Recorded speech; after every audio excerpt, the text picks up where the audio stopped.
welcome back to another episode of the Whiskey Diaries. My name is Martin Lang and today we're going to be talking about the Highland Park 18-year-old. Now this whiskey is a must. Everybody should have this whiskey in the whiskey libraries, or everybody should at least try this whiskey. We have done a few videos on Highland Park, so just in case you haven't seen them, we're just going to go through a little bit of a history in Highland Park, what the distillery does and why it's so unique. Now Highland Park initially got, well, not created, but sort of established in 1798 because the founder, Magnus Jensen, he was actually distilling illegally this spirit in 1798. Now, he was a farmer and a butcher during the day, and at night he was distilling illegally. 1798 is actually the year he got caught illegally distilling, and then 30 years later he was actually able to get a distilling license in Highland Park, in the High Park in Kirkwall. Now High Park is actually called High Park because it's in the higher grounds, and hence the name Highland Park. Now Orkney in itself is the northernmost the Highland Park is the northernmost distillery in the world.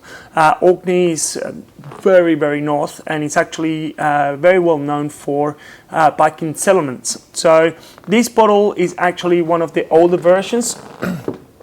Then we haven't in Australia, I haven't got in my hands at the moment the new bottling for the 18-year-old, but the 12-year-old and the 10-year-old we already reviewed.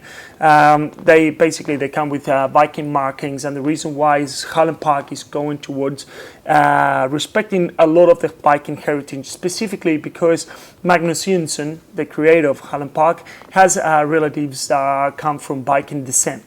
Now, the distillery itself is the only distillery in the world that uses Orkney peat. Orkney peat has a very heathery influence on it, and it's actually 4,000 to 9,000 years old. So it's very, very compact, and it has a very slow burning process, which means that it gives a lot of a very characteristic aroma to the barley that they use.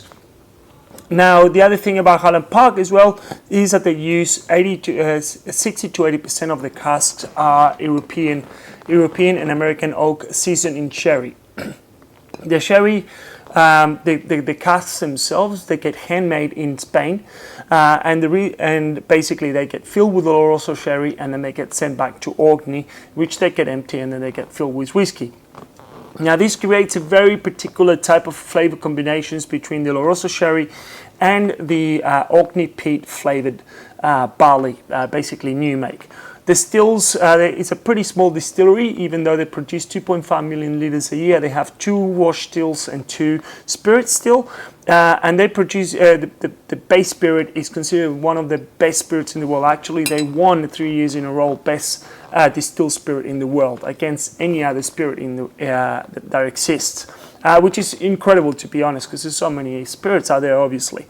Now the 18-year-old has won not as many awards, but is regarded as one of the classics and staple whiskies that everybody should at least try once or have in the whiskey library.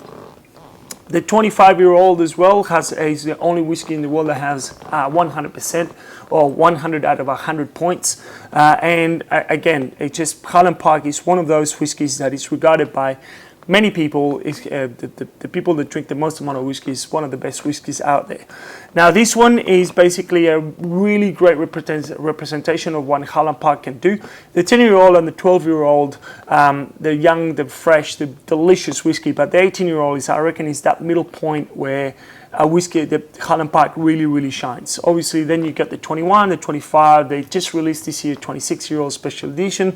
Then you get the 30, the 40, and the 50 that sells for like, the 50-year-old sells for more than $30,000-$40,000. And it's considered, Highland Park, I think, is one of the second highest, most expensive whiskeys ever sold. Now, this one around the world is 43% ABV. We got lucky enough that they didn't drop the ABV here in Australia, because they do tend to do that with certain versions. And it's 43. I think it's a really, really good spot.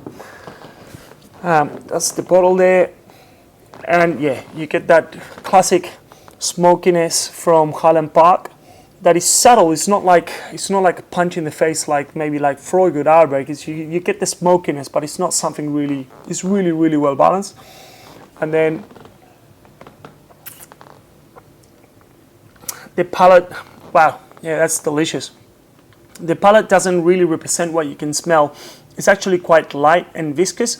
There's a lot of plums and apricots. It's a little bit more, less fruity, a little bit more evolved than the 12-year-old, obviously, but it still like has that light palate to it. It's a delicious whiskey, and this one actually is considered by a lot of connoisseurs something that is great after dinner. It competes with cognacs and armagnacs out there, as well as an after dinner drink. Anyway, this is delicious whiskey. You should definitely get one if you haven't tried it so far. Hopefully you enjoyed this video, and we'll see you next time. Slàinte.